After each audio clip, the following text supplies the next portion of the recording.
Assalamualaikum dan salam sejahtera. Saya Nur Sakinah binti Muhammad Lubis dari Sekolah Menengah Kebangsaan Taman Widuri.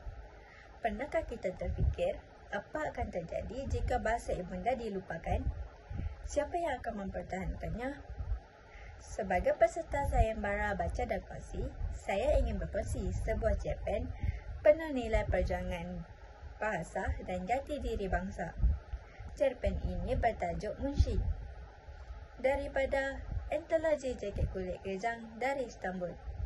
Cerpen ini mengangkat tema perjuangan memartabatkan bahasa Melayu, kasih sayang dalam keluarga dan jati diri bangsa.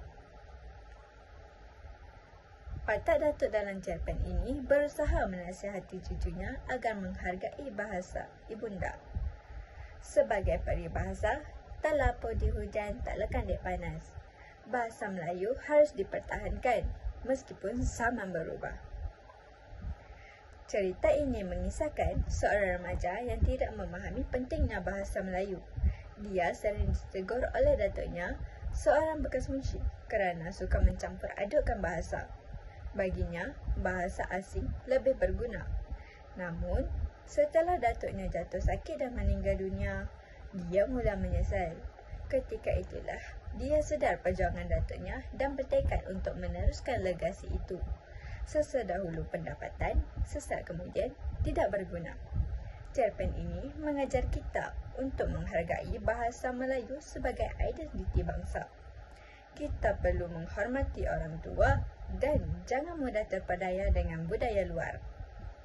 Di mana bumi dipijak, di situ langit dijunjung. Cerpen ini mengingatkan kita bahawa bahasa Melayu bukan sekadar pertuturan, tetapi lambang maruah dan jati diri bangsa. Jika bukan kita yang mempertahankan bahasa Melayu, siapa lagi? Jangan sampai menyesal di kemudian hari.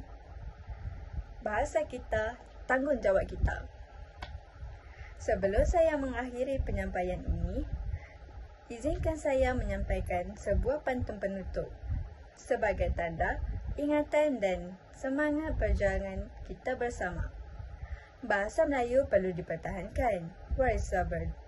Warisan bangsa jangan dilupakan. Jangan biar masa terus dipersia-siakan.